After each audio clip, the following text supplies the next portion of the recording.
People, today I bring you A Curse So Dark and Lonely by Brigid Kemmerer.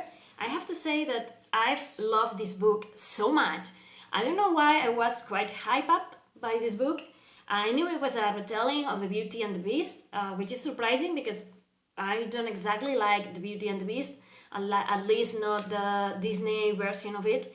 But I don't know why this book attracted me so much. Probably because one of the main characters, the girl, Harper, has a chronic illness.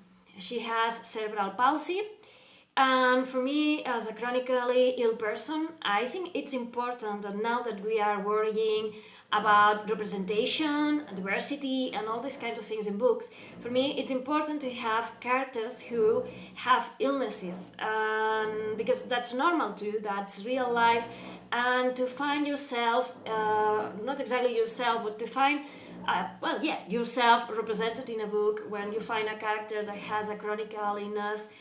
That makes you feel like more connected and it makes you feel represented in a way. Well, I have to say that I love this book so much. It's narrated in first person, and we are going to find chapters divided between the two main characters.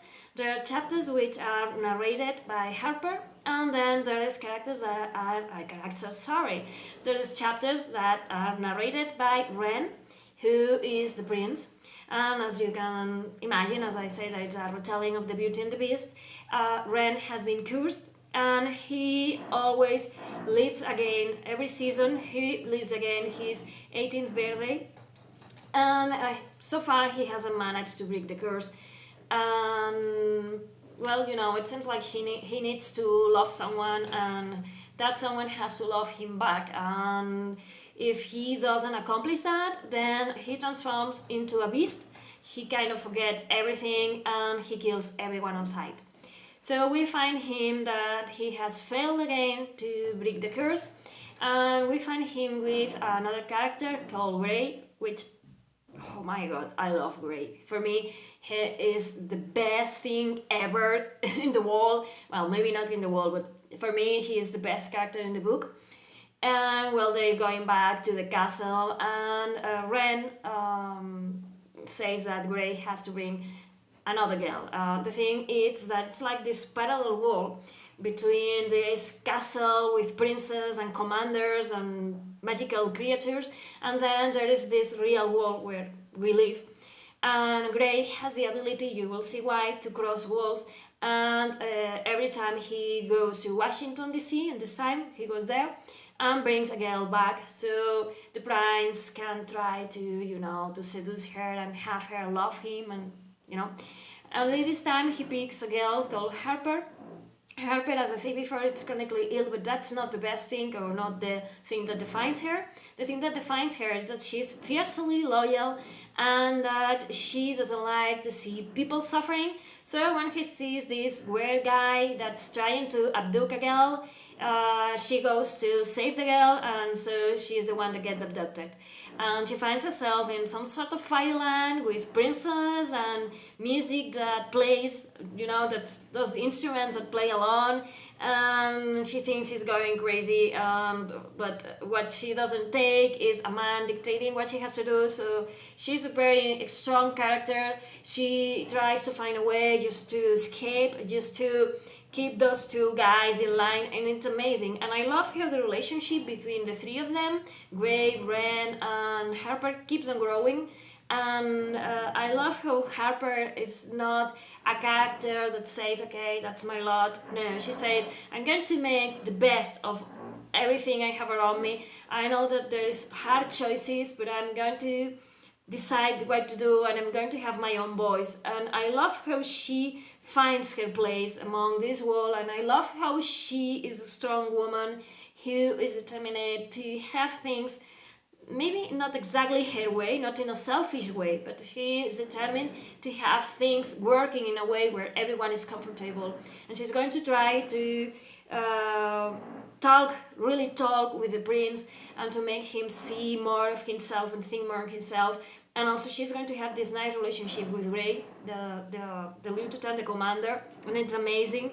I love how strong she is, how willing she is, and I love how Rhen just tries to protect everyone, even from himself, because he knows he's dangerous, that he can turn into this monster, and he doesn't want to inflict pain. He's tired, he's so tired. And I love the chemistry between all the characters because it's amazing. It's not love at first sight. It doesn't feel like a Stockholm syndrome. It feels like a relationship that began developing, and they began trusting in each other as you keep on reading. And I love this thing. The narrative is exquisite. I love this book. I just couldn't put it down. The story itself is so powerful. The way in which it's told, it's amazing. And I love that there is these alternate chapters between Rhen and Harper, because it provides a like better insight into each one of them, so you feel more connected to them. And also they are like kind of short chapters, so it makes the story move forward very fast, and it's amazing. And I am utterly in love with the world that Brigid has created, and I love all these characters because all of them learn and all of them evolve and are so human. It's amazing. It was like I was walking with a friend and she was telling me all that happens in the book, and it was amazing. It feels so real to me. I love this book. I can only recommend it to you because I love it. The only thing I have to say that I was expecting to find and didn't find, it's the fact that even at the end of the book, Brigid Kemmerer says that even though Harper has an illness, the illness doesn't define her. But sometimes you have good days and sometimes you have bad days. And even if you are strong, because you are strong when you are facing a chronic illness and you are every day in pain, or you have some kind of handicaps, you are not the handicaps, but you have them. There are days in which you have a bad day, or you can barely move, or you feel bad or tired. And I was expecting, although there is some references to things that Harper can or cannot do, I kind of was expecting to find one day in which he simply couldn't do something, or maybe one day in which, I don't know, she was walking and she fell because she was in pain. Because that for me will have made her struggle more real to me. Because of course we all, or most of us, are fighters and keep on doing things, but there are days in which you have to say, okay, let's take a break. Today it's a day about me. I'm going to rest because I'm in pain and I need this. And I kind of miss this with her because she is amazing. She's brave. She, in a way, has conquered and her illness, and she has made it a part of herself. It doesn't define her. It's something that it's part of her, but it's not the main part. But somehow when you are struggling with chronic illnesses, there's days in which you can ride a horse and you can raise the bow and you can stop everyone that wants to hurt you, but there are days in which you feel like crap. Sorry, but that's the truth. And I was expecting to find one of those days for her. So I don't know.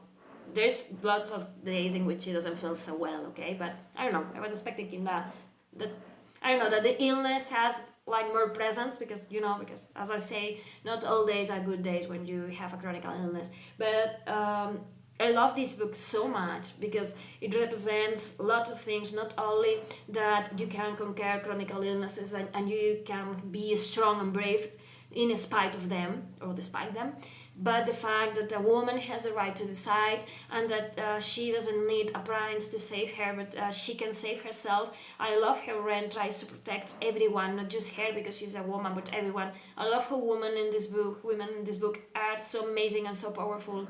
And I love all the choices and all the fights and all the hardships and the world where they live in. It's amazing. Please read this book. Thank you for watching.